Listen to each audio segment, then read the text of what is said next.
책 읽는 치아이다. 안녕하세요. 책 읽는 치아리더입니다. 제가 올해 세운 계획 중에 하나가 바로 원서 읽기인데요. 벌써 1월, 2월이 아직 다 안 지나갔죠. 그런데 벌써 2권을 읽었습니다. 와. 제가 이렇게 순조롭게 원서 읽기를 할 수 있었던 이유가 있었더라고요. 영화로 재미있게 봤던 작품을 원작 소설로 다시 읽어보는 건데요. 줄거리랑 인물들을 이미 다 알고 있으니까 원서에서 아무리 어려운 단어가 나오거나 모르는 단어가 나와도 그냥 넘길 수가 있더라고요. 마음 편히 말이에요. 그리고 원작 소설과 영화를 비교해 가면서 읽는 재미 또한 있었습니다. 제가 이번에 1월 달에 읽었던 원서는 바로 이 책이었는데요. 노트북이었습니다. 노트북이란 영화가 1990년 후반쯤에 아마 나왔을 거예요. 이때 굉장히 인기가 있었던 영화로 알고 있는데요. 그때 저는 비디오 테이프를 빌려서 봤는데요.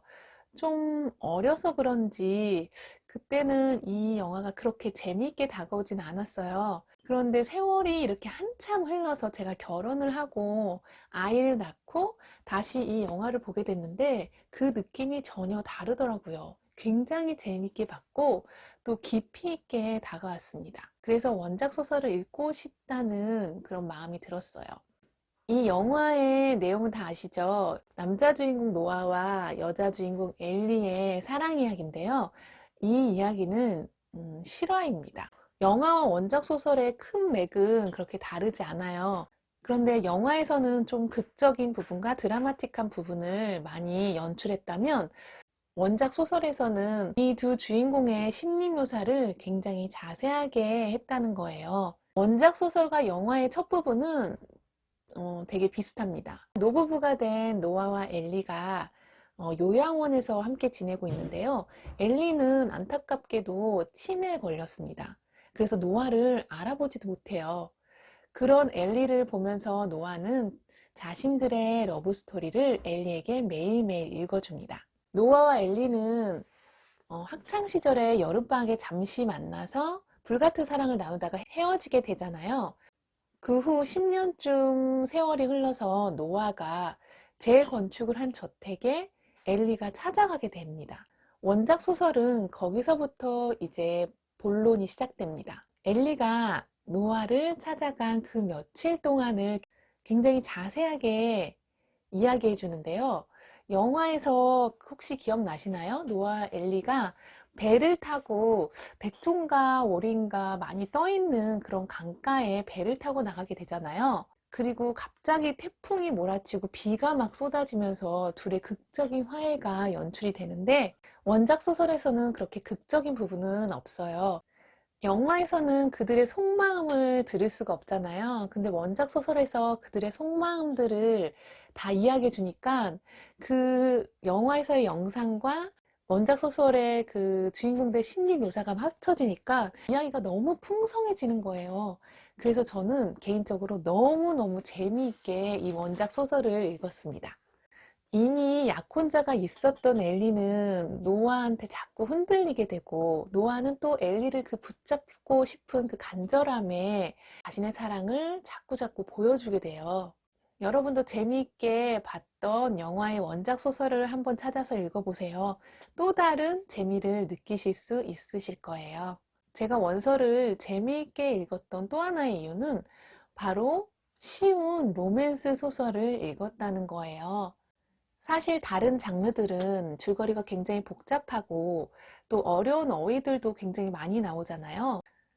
그런데 로맨스라는 장르는 줄거리도 큰 틀을 벗어나지 않고 어려운 단어도 별로 나오지 않아요. 굉장히 쉬운 단어들이 나오고 또 일상생활에서 많이 쓰는 표현들이 자주 반복적으로 등장합니다. 제가 이번 달에 읽은 원서도 바로 로맨스였는데요. 콜린 후버의 하트 본스였는데요.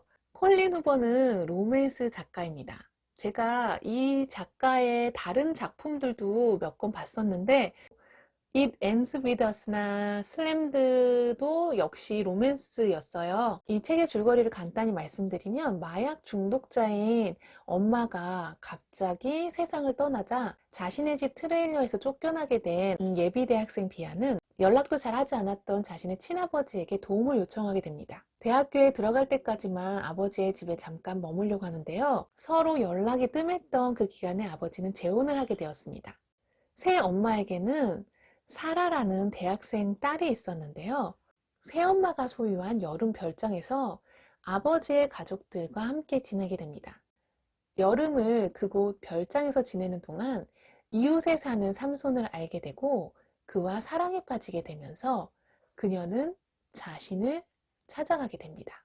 그녀는 샘손으로부터 자신이 그동안 부모에게서 받지 못했던 사랑을 충분히 받게 되는데요. 하지만 여름이 끝날 무렵쯤에는 그들은 자신의 갈 길을 가야만 했죠. 늘 미스테리하고 비밀을 감추고 있는 듯한 삼손은 비아와 헤어지기 전에 자신의 비밀을 이야기해 준다고 말했습니다.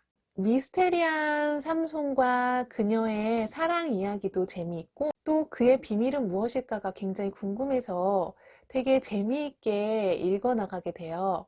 마지막에 샘손의 비밀을 알게 되면서 약간의 반전이 있는데 생각만큼 그렇게 큰 반전은 아니었어요. 그래도 지루하지 않게 아주 재미있게 읽었던 로맨스 소설이었습니다. 제가 이 영어 원서를 킨들에서 구매하고 봤는데요. 이 킨들 앱의 기능 중에서 가장 좋은 기능은 바로 단어의 뜻 설명을 간략하게 표시해 주는 건데요. 이렇게 보시면 책을 읽는 중간중간에 어려운 단어가 나오면 위에 간략하게 뜻 설명을 해주고 있습니다. 그래서 따로 찾아보는 번거로움이 없어서 너무 편리하고 좋더라고요. 저는 아직 킨들 이북 리더기와 킨들 구매를 하지 않았는데요.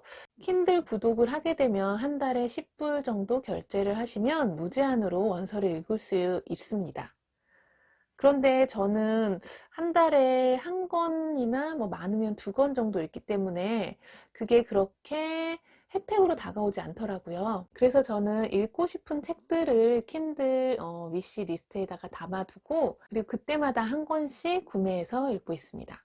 이북 책의 가격은 굉장히 천차만별이더라고요. 2불짜리도 있고 뭐 20불짜리도 있고 각자의 읽는 속도에 따라서 저렴한 방법으로 선택하시면 될 것 같습니다. 한글 책 읽기와는 또 다르게 영어 책 읽기는 또 다른 즐거움을 주더라고요. 뭔가 뿌듯함도 있고 성취감도 있어서 굉장히 저는 좋았거든요. 올 한 해는 영어 책을 꾸준히 잘 읽어보도록 하겠습니다. 여러분들도 올 한 해 책을 통한 또 다른 즐거움을 찾아보셨으면 좋겠습니다. 오늘도 저와 함께 해주셔서 감사합니다. 다음 영상도 기대 많이 해주세요. 그럼 안녕.